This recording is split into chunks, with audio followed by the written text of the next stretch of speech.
Bonjour, cette capsule vidéo va vous montrer comment créer des questions close dans un test en ligne. Tout d'abord, vous devez avoir déjà un test de créer. Ensuite, vous cliquez sur la roue dentée, modifier le test. Ensuite, on va cliquer sur ajouter une question. On va chercher maintenant question close, réponse intégrée. Et Enter. Le nom de la question doit être pertinent pour être capable de la retrouver parmi une centaine de questions.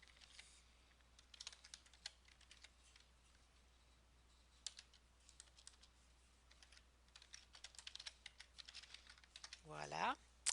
Ça peut être le nom du cours, le chapitre, le niveau, des mots-clés précis. Dites-vous que si vous aviez 400 questions dans un cours et que vous voulez trouver cette question-là précisément, qu'est-ce qui vous donnerait la puce à l'oreille que c'est la bonne question? Les questions closes sont un peu particulières parce qu'il y a comme une programmation à faire à l'intérieur. Donc, je vous donne un exemple de programmation qu'on peut faire dans une question close.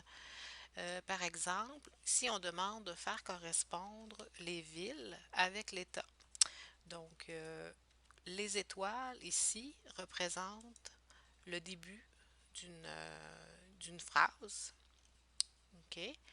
Et on a aussi San Francisco qui va être présenté. Ensuite, le 2 points pour dire qu'il va y avoir un choix de réponse. L'accolade pour dire je commence les choix de réponse. Le 1 pour dire qu'il y a une seule bonne réponse. 2 points. Multi-choice, ça veut dire qu'il va y avoir un choix multiple. Le premier choix qui est Californie. Avec le dièse, on dit que c'est OK, donc ça veut dire que c'est la bonne réponse. Donc la première réponse est en vent. Ensuite, j'ai comme un petit infini à coucher. Ensuite, j'ai une deuxième choix de réponse, mais celle-là, elle est fausse. L'autre façon de faire du multi-choix, ici, on a Californie. On dit que dans Tucson, Californie, c'est la mauvaise réponse. Donc, au lieu de mettre égal, on n'a pas d'égal. Et dans Arizona, on va avoir, après le petit dièse, après le petit serpent, on va avoir pourcentage, 100 pourcentage pour dire que ça va être 100% la bonne réponse. Puis on a Arizona. Puis on a le commentaire qui nous dit que c'est la bonne réponse. Ensuite de ça, on présente d'autres formes de multi-choix, comme par exemple ici, Los Angeles, encore un multi-choix. C'est la Californie qui est la bonne réponse.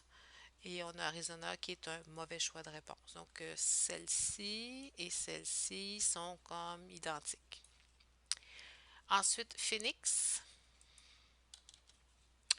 On a mis encore un multi-choix. On a dit que la première réponse, au lieu de mettre le égal, on a mis pourcentage 0%. Donc, ça veut dire que c'est une réponse faute parce qu'il y a 0%.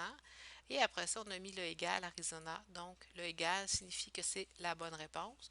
Le dièse, OK. Ici, c'est un commentaire qui fait simplement dire que c'est la bonne réponse. La même chose ici, c'est un commentaire qui nous fait dire que c'est la mauvaise réponse. On peut aussi intégrer des choix, des réponses courtes, comme par exemple ici, sans séparer ici. Voilà. Donc la capitale de la France est. Là, ici, on a une réponse courte. On a 100% de la réponse qui est Paris. Puis, on a un commentaire qui nous dit que c'est félicitations.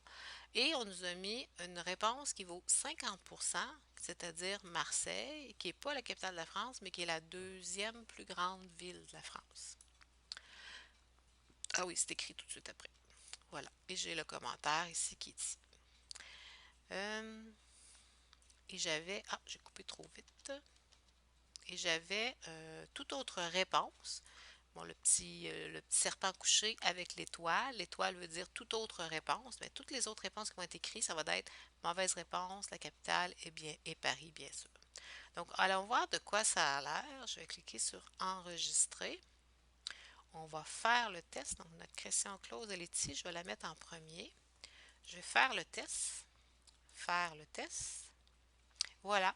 San Francisco, on me donne des choix de réponse. Californie, Arizona. Tucson, c'est Arizona.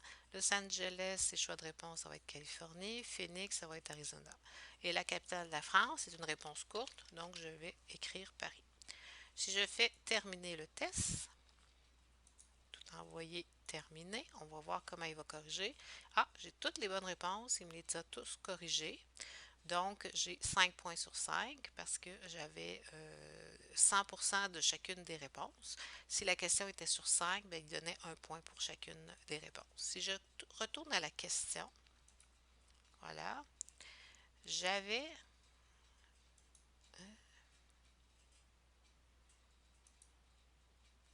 J'avais aussi des indices que j'aurais pu donner. Lorsqu'on recommence la question, on aurait pu enlever 33% après chacun des indices et on aurait pu aussi donner un indice de plus. On peut aussi utiliser des tags pour les retrouver plus facilement. Voilà.